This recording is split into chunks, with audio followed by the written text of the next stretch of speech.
भगवद गीता में श्री कृष्ण ने भौतिक शरीर और आत्मा के बीच के अंतर को विस्तार पूर्वक समझाया है। इस अध्याय में वे अपनी भौतिक ऊर्जा की प्रकृति के बारे में बताते हैं, जो शरीर और उसके तत्वों का स्रोत है। इस प्रकार ये मन और पदार्थ दोनों का मूल है। भौतिक प्रकृति 3 गुणों से बनी है, सत्व, रजस और तमस। क्योंकि शरीर, मन और बुद्धि प्रकृति में भौतिक हैं, इसीलिए उनमें भी ये 3 गुण होते हैं और इन गुणों का संयोजन व्यक्ति के चरित्र का आधार बनता है। शांति, नैतिकता, कल्याण सत्वगुणी लोगों के गुण हैं। जो लोग जुनून से प्रेरित होते हैं, उनकी इच्छाएं और महत्वाकांक्षाएं अनंत होती हैं।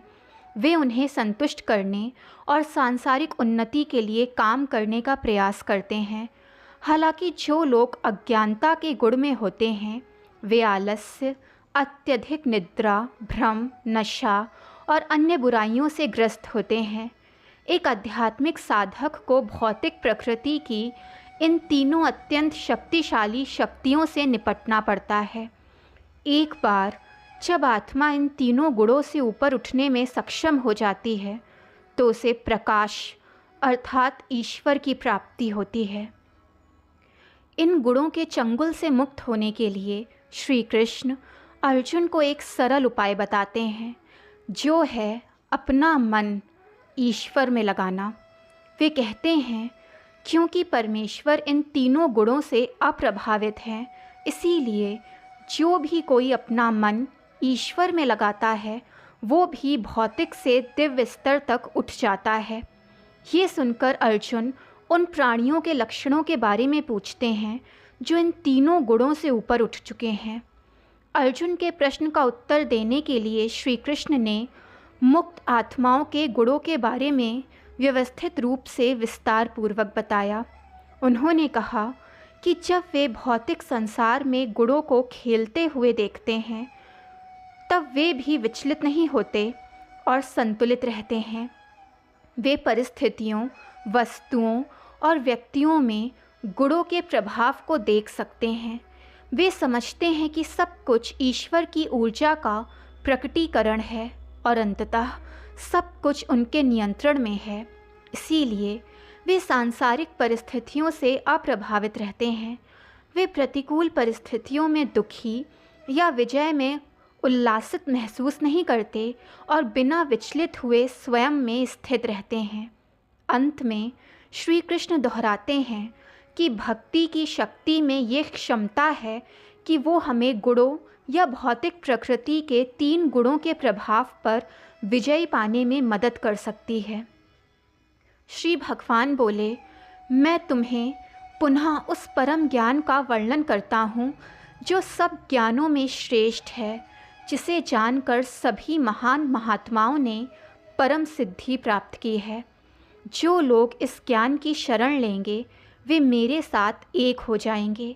वे ना तो सृष्टि के समय पुनर्जन्म लेंगे और ना ही प्रलय के समय नष्ट होंगे। संपूर्ण भौतिक पदार्थ प्रकृति गर्भ है। मैं इसे व्यक्तिगत आत्माओं के साथ गर्भवती करता हूँ और इस प्रकार सभी जीवित प्राणी पैदा होते हैं। हे कुंती पुत्र, उत्पन्न होने वाली सभी जीवन प्रजातियों के लिए भौतिक प्रकृति गर्भ है और मैं बीज देने वाला परम पिता। हे अर्जुन, भौतिक ऊर्जा में 3 गुण होते हैं, सत्व, रजस और तमस। ये गुण शाश्वत आत्मा को नाशवान शरीर से बांधते हैं। इनमें से सत्व गुण, जो कि अन्य गुणों से अधिक शुद्ध है, प्रकाश देने वाला तथा कल्याण से पूर्ण है। हे पाप रहित, ये सुख और ज्ञान की भावना में आसक्ति उत्पन्न करके आत्मा को बांधता है। हे अर्जुन, रजोगुण वासना की प्रकृति का है। ये सांसारिक इच्छाओं और स्नेहों से उत्पन्न होता है और सकाम कर्मों से आसक्ति के माध्यम से आत्मा को बांधता है। हे अर्जुन, अज्ञान से उत्पन्न तमोगुण ही देहधारी जीवों के लिए मोह का कारण है। ये प्रमाद, आलस्य और निद्रा के द्वारा सभी जीवों को मोह में डाल देता है। सत्व मनुष्य को भौतिक सुखों से बांधता है, रजस आत्मा को कर्मों की ओर प्रवृत्त करता है और तमस बुद्धि को धुंधला कर देता है तथा मनुष्य को मोह में बांध देता है। हे भरतवंशी, कभी कभी सत्व रजोगुण और अज्ञान पर हावी हो जाता है, कभी कभी रजोगुण सत्वगुण और तमस पर हावी हो जाता है और कभी कभी अज्ञान यानी तमस सत्व और रजोगुण पर हावी हो जाता है। जब शरीर के सभी द्वार ज्ञान से प्रकाशित हो जाते हैं तब उसे सत्वगुण की अभिव्यक्ति समझो। हे अर्जुन, जब रजोगुण प्रबल होता है तब लोभ, लालच, सांसारिक लाभ के लिए प्रयास करना, बेचैनी और तृष्णा के लक्षण विकसित होते हैं। हे अर्जुन, अज्ञान, जड़ता, प्रमाद और मोह ये तमोगुण के प्रमुख लक्षण हैं। जो लोग सत्वगुणी की प्रधानता के साथ मरते हैं वे विद्वानों के शुद्ध धामों को प्राप्त होते हैं। जो लोग रजोगुण की प्रधानता के साथ मरते हैं वे काम से प्रेरित लोगों के बीच पुनः जन्म लेते हैं और जो तमोगुण में मरते हैं वे पशु योनि या नीच योनि में जन्म लेते हैं। ऐसा कहा जाता है कि सतोगुणी कर्मों का फल शुद्ध फल देता है, रजोगुणी कर्म दुख और पीड़ा देता है, जबकि तमोगुणी कर्म अंधकार देता है। सतोगुण से ज्ञान उत्पन्न होता है, रजोगुण से लोभ और तमोगुण से प्रमाद और मोह उत्पन्न होते हैं। सतोगुणी पुरुष ऊपर की ओर उठते हैं, रजोगुणी पुरुष मध्य में रहते हैं, लेकिन तमोगुणी पुरुष नीचे की ओर गिरते जाते हैं। जब बुद्धिमान पुरुष ये देखता है कि समस्त कर्मों में तीनों गुणों के अतिरिक्त कोई अन्य करता नहीं तथा वे मुझे इन गुणों से परे जानते हैं, तो वो मेरे दिव्य स्वरूप को प्राप्त होते हैं। शरीर से संबंधित प्रकृति के तीनों गुणों को पार करके मनुष्य जन्म, मृत्यु, बुढ़ापे और दुख से मुक्त हो जाता है और अमरता को प्राप्त होता है। अर्जुन ने पूछा, हे प्रभु, जो लोग तीनों गुणों से परे चले गए हैं उनके क्या लक्षण हैं? वे कैसे कार्य करते हैं? वे गुणों के बंधन से कैसे परे जाते हैं? भगवान ने कहा, हे अर्जुन, जो व्यक्ति तीनों गुणों से परे है वे ना तो प्रकाश से घृणा करता है, ना ही कर्म से और ना ही मोह से। जब ये प्रचुर मात्रा में विद्यमान होते हैं और ना ही इनके अभाव में इनकी लालसा करता है, वे प्रकृति के गुणों के प्रति उदासीन रहते हैं और उनसे विचलित नहीं होते। वे जानते हैं कि केवल गुण ही कार्य करते हैं।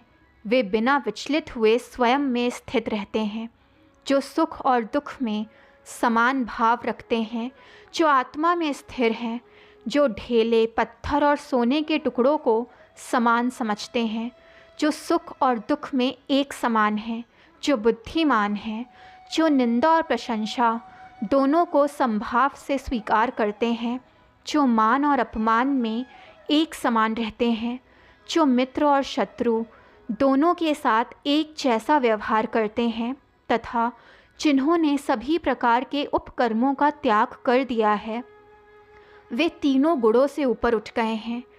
जो लोग अनन्य भक्ति से मेरी सेवा करते हैं वे प्रकृति के तीनों गुणों से ऊपर उठकर ब्रह्मा के स्तर पर पहुंच जाते हैं।